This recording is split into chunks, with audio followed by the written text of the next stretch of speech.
organizador que hace posible este acto en el día de hoy.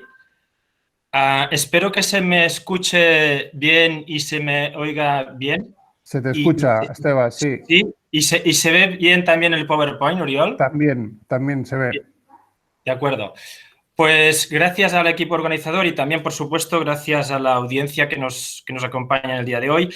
Mi intervención tratará de presentar algunas ideas en relación al espacio productivo urbano y la actividad económica. Y también las tendencias, esas tendencias debido a la pandemia COVID-19. La reflexión, estas ideas que quiero compartir con todos vosotros, tienen como dos grandes ejes. El primero es cómo es la economía urbana COVID o post-COVID y también cómo podría ser, ¿no?, después de que retroceda dicha pandemia. Y también el otro eje, el segundo, sería ver cuáles pueden ser las prácticas económicas a desarrollar a favor de una ciudad resiliente, que resista, que reaccione positivamente, y también a favor de una ciudad verde, sostenible. Y, por supuesto, otro aspecto importante, una ciudad que sea segura, segura en el sentido de inclusividad y en el sentido de salud. Creo que para analizar el comportamiento y los cambios de comportamiento que ha habido desde el marzo del año 2020 en adelante y hasta el día de hoy, lo primero que deberíamos hacer es posiblemente hablar del concepto. Y hablaré brevemente de tres conceptos en esta parte inicial. El primero de ellos es economía, ¿no? ¿Qué entendemos por economía? Yo creo que se puede resumir por aquel conjunto de productos tangibles, materiales, que producimos los humanos, la sociedad. Y también, al mismo tiempo, por aquel conjunto de bienes o servicios que ya no son tan materiales, tan tangibles. En segundo lugar, economía. Pues economía tiene que ver con distintas fases. Una de ellas, por supuesto, es la producción. Nos aprovechamos de los recursos naturales que nos ofrece el planeta Tierra, unos recursos que obviamente no son infinitos, y por lo tanto esa producción ligada sobre todo a oferta.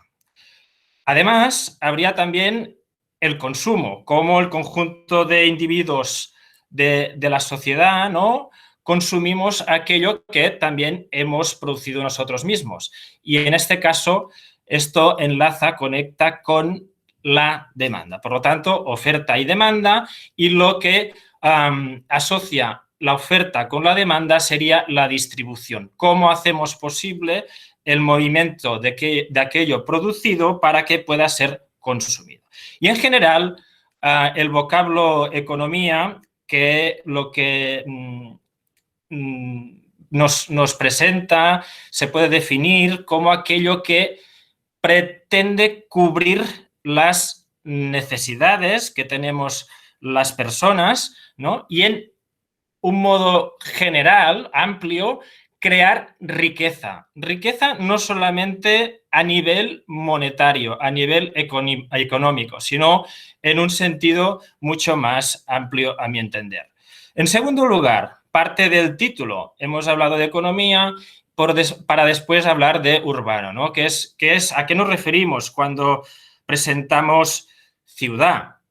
Es un poblamiento, por supuesto, es un asentamiento, un conjunto de individuos, posiblemente caracterizado por su historia, ¿no? Ya lleva muchos años y mucha tradición, mucha trayectoria de asentamiento, y ello da que sea un poblamiento estable, ¿no?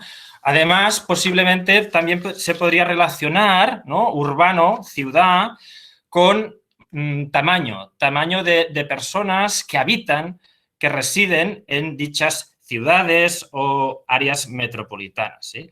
Es una cuestión de tamaño y posiblemente también una cuestión de densidad de población, lo que permite definir urbano. Y obviamente, normalmente en espacios urbanos, en medios no naturales, la actividad agrícola y ganadera, por ejemplo, no son predominantes. Y a partir de ahí, cada país, ¿no?, con sus indicadores para establecer, ¿no?, numéricamente, estadísticamente, cuál es el corte para que forme parte de una ciudad o forme parte de un pueblo, ¿no? Y esto cada país tiene sus indicadores. Para esta conferencia, y creo que para el conjunto de sesiones, considerar el caso de Barcelona ciudad y de su área metropolitana ya nos va bien, ¿no? Esas ciudades grandes mayores de 500.000 habitantes. Lo dicho, por oposición a lo rural, ¿no? Y en todo caso, un poblamiento urbano que con el paso del tiempo, con el paso de los años y de los siglos, va en aumento. Y ya desde hace unos años, prácticamente una década, según organizaciones, la Organización Nacional de Unidas, ¿no?, que nos dijo en su momento, creo recordar en 2010 aproximadamente, que a nivel población mundo ya somos más formando parte de esas urbes, de esos asentamientos urbanos, que no de la parte rural. Y va a más, ¿no? Y por último, el título, ¿no? Economía urbana y pospandemia. Por un lado, ese prefijo, ¿no?, que nos lleva a pensar que hay algo detrás del hecho, del objeto, de la acción, ¿no? ¿Qué hay después? ¿Después de qué? Pues en este caso, en el caso que nos ocupa en el día de hoy, ¿qué hay después del virus, ¿no?, del COVID-19?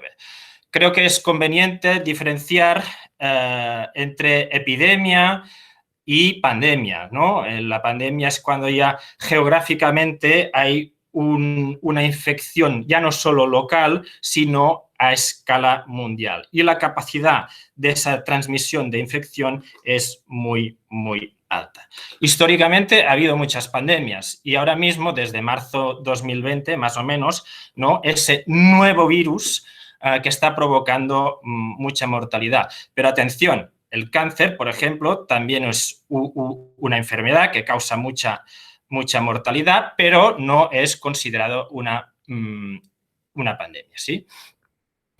En todo caso, ¿no?, después de ese repaso, de ese breve repaso a los términos de economía urbana post-pandemia, ¿no?, cierta caracterización del espacio productivo, de la actividad económica en el mundo y también en España, ¿eh? Hay claramente una tendencia a la terciarización de la economía, ¿sí? Cada vez más y más mano de obra, más y más empleados ocupados en el sector terciario. Sabemos que de manera estadística se diferencia la economía entre sector primario, sector secundario y sector terciario. Bien, en el mundo occidental, Europa, Norteamérica y otros continentes, ¿no?, cada vez hay más ocupados en el sector terciario. Y esto, en principio, no es bueno ni es malo. En todo caso, no juega a favor y podría relacionarse con una debilidad estructural de fondo cuando esa terciarización es muy acusada y hay un monocultivo de actividad. Hay una dependencia en un subsector terciario y esto sucede en muchas regiones de España. Tomando algunos datos proporcionados por el Instituto Nacional de Estadística, un ejemplo, ¿no?, un ejemplo para ilustrar dicha terciarización, ¿no? Desde los años 1970 en España y también en Italia y también en Portugal, ¿no?, y en el conjunto de Europa, ese proceso, ¿no? A principios del siglo XX prácticamente no había mano de obra ocupada en el sector terciario. En cambio, a finales del siglo XX y lo que llevamos del siglo XXI, hay mucha mano de obra ocupada en el sector terciario. Con el ejemplo español, ¿no? Considerando un par de provincias, esa división administrativa superior a municipio, el caso de la provincia de Barcelona, círculo rojo, parte superior del mapa, el círculo rojo de Almería, la otra provincia española, ¿no? Ese conjunto de provincias españolas, como también sucede en Italia, ¿no? Las regiones, y también sucede en otros países. Pues bien, según el Instituto Nacional de Estadística, ese aumento de mano de obra de ocupados, gente que tiene cierta edad para poder trabajar y trabaja y además, ¿no? Trabaja en sector terciario. Pues bien, los datos son evidentes, ¿no? Si comparamos las dos columnas últimas a la derecha de la diapositiva, ¿no? La situación en 2008, trimestre 1, y la situación en 2019, trimestre 4, se ve que tanto para el conjunto nacional español como para las dos provincias, en este ejemplo, comparadas, ¿no? El aumento en proporción de mano de obra ocupada en sector terciario. Claro, dicha terciarización, producto de la desindustrialización que ha habido en esas economías occidentales a partir de 1970 en adelante, ¿no? Coincidiendo con la integración económica que supone la globalización, ¿no? Pues hay una promoción de estrategias de ocupación a partir del sector terciario, el comercio, pero también, sobre todo, ¿no? Y en el caso español, y no únicamente, el aprovechamiento de la cultura y, por supuesto, el turismo, como supongo que nos va a hablar la siguiente ponente, ¿no? Esa terciarización y esa dependencia, ese monocultivo económico puede ser una debilidad, ¿no? Porque se trata de ser competitivos y de tener productividad, pero claro, cuando se consigue dicha competitividad y dicha productividad a base de explotación laboral y a base de reducir costes laborales, entonces el país, la región, la provincia, el municipio, se encuentra en una posición de debilidad estructural. Bien, avanzando, ¿no? ¿Cuáles son los efectos, las consecuencias de la pandemia COVID-19 en términos económicos? Todos sabemos, por lo que hemos visto, oído, escuchado, ¿verdad?, que hay mucha incidencia, es una obviedad, hay mucha empresa que ha parado su actividad o ha habido una regulación de sus empleados, ¿no? El cierre de actividad, menos ingresos, ¿no? A nivel mundial, menos gente ocupada, ¿no? Y claro, un par de diapositivas, las que vienen a continuación, para mostrar esa evidencia, ¿no? La incidencia, la repercusión, el efecto de la pandemia, ¿no? Y esto es a partir de la fuente Pulso, ¿no? Que nos permite casi a día de hoy, ¿no? Muy actualizado, ver la evolución sectorial, los sectores económicos, ¿no? De cualquier municipio, en este caso, la evolución de los sectores económicos de la ciudad de Barcelona en el año 2020. Y ya se ve en estas barras, ¿no?, cuál es la situación en azul del año 2020, muy inferior a la situación, barras grises, que había en el año 2019. Se está por debajo, ¿no?, de la actividad que había en ese mismo periodo, en esos mismos 6 meses en el año anterior, ¿no? Y con datos aún más recientes, ¿no? La última semana de diciembre, a partir de la misma fuente de información, ¿no? Ese gasto comercial por parte de los consumidores, de la demanda, ¿no? Y con la excepción de algunos sectores como pueden ser alimentación y bricolaje y hogar a mano derecha, ¿no?, de esta diapositiva, el conjunto, la media para el año 2020, diciembre, la semana anterior, ¿no?, de diciembre de 2020, el conjunto de sectores económicos, ¿no?, que se encuentran por debajo de la situación que había en la misma semana de diciembre 2019. Por lo tanto, datos, índices, estadísticas que ponen en evidencia el impacto causado por dicha pandemia.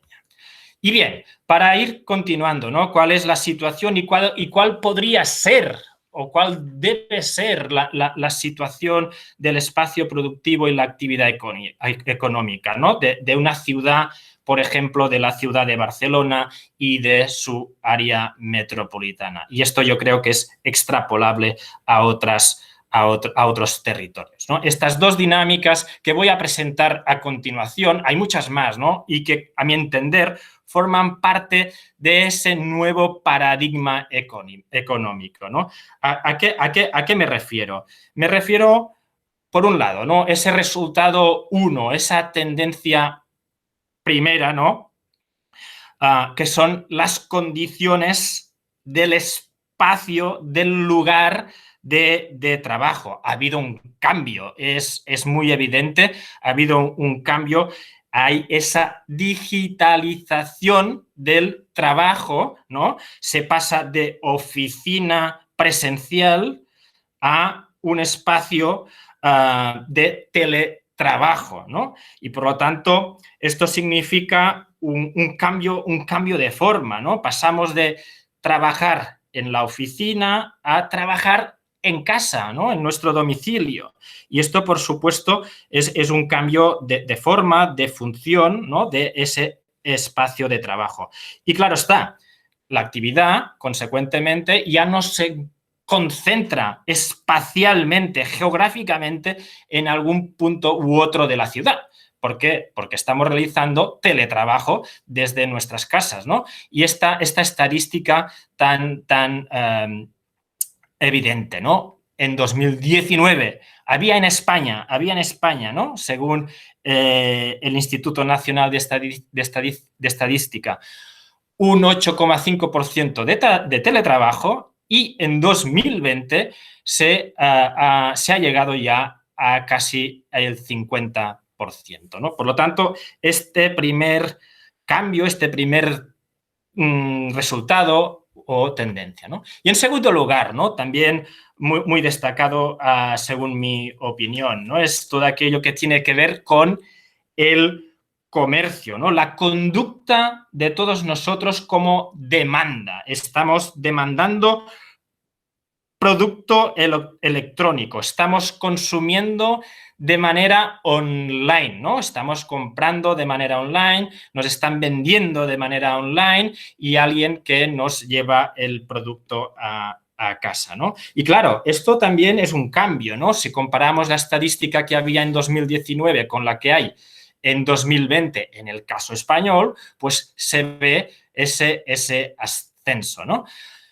Y claro, consecuencias de todo esto, pues que la actividad comercial presencial, ¿no?, que se concentra en las ciudades, ¿no?, en esos espacios públicos, pues esto crea un impacto, crea la posibilidad de nuevos usos, porque claro, si ya no se está consumiendo la función comercial de manera presencial, sino virtual, hay un vacío en la ciudad, ¿no? Y esto puede ser una oportunidad para aprovecharla, ¿no?, y crear nuevos usos relacionados, por ejemplo, con el comercio local, pero también aprovecharlo para, ¿no?, crear espacios verdes o para promocionar la movilidad activa, ¿no?, aquella que podemos hacer cuando vamos a pie o cuando nos desplazamos en bicicleta, ¿no? Y otras funciones son posibles, ¿no?, debido a esta tendencia, a este cambio 2.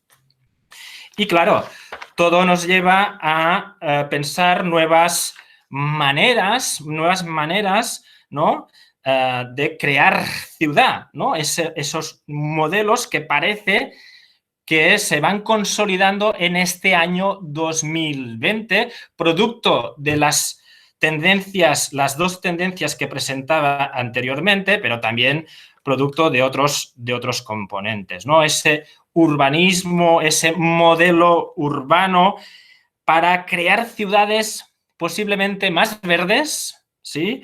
Más inteligentes y más inclusivas, ¿no? Se trata de primar todo aquello, como consta en este título, ¿no? Todo aquello que está a un cuarto de hora de casa, a 15 minutos de nuestra residencia, ¿no? En el centro de esta diapositiva, aquí, ¿no? Nosotros residimos y más aún, ¿no? Con la experiencia de la pandemia, ¿no? Que ha tenido restricciones y que ha hecho posible la necesidad y posiblemente el encaje que se va a consolidar en este año 2020 y los venideros, ¿no? De la ciudad de los 15 minutos, ¿no? Esa ciudad con los servicios esenciales en un área de 1 kilómetro, ¿no? Vivimos aquí y trabajamos, si no en casa, cerquita, ¿no? Pero también, ¿no? La cuestión de aprovisionarnos, ¿no? Abastecernos o de cuidarnos, ¿no? Haciendo deporte o de descansar o de gozar, ¿no? De los servicios propios de la sociedad. Por lo tanto, estos modelos de ciudad económica, modelos poliédricos, ¿no? Con muchas caras, la económica también, ¿no? Y con el hecho, la característica de la proximidad como punto muy, muy destacado. Claro, este modelo, ¿no? Que ha aparecido y que parece que se está consolidando y para los años venideros, ¿no? Encaja también con las estrategias, ¿no? Las agendas por parte de los organismos internacionales, por ejemplo, la OCDE, ¿no? de Desarrollo Económico y Cooperación, esa organización, ¿no? Que ponen el énfasis en estas recomendaciones, ¿no? Ciudad verde, ciudad sostenible, inteligente, inclusiva, con una economía limpia y circular, sin casi desechos, ¿no? Y también coincide, ¿no? Con la Unión Europea, a una escala europea, ¿no? Es el caso del Green European Deal, ¿no? El Pacto Verde Europeo para conseguir, ¿no? Reducir, neutralizar la huella de carbonio, ¿no? En un horizonte no muy lejano, 2050, ¿eh? Y para ello un plan de acciones, ¿no? Para descarbonizar la energía, para producir un transporte limpio, aprovecharnos de la tecnología y del hecho digital, ¿no? Para ser respetuosos, ¿no? Y conseguir esa calidad de vida en la ciudad, ¿no?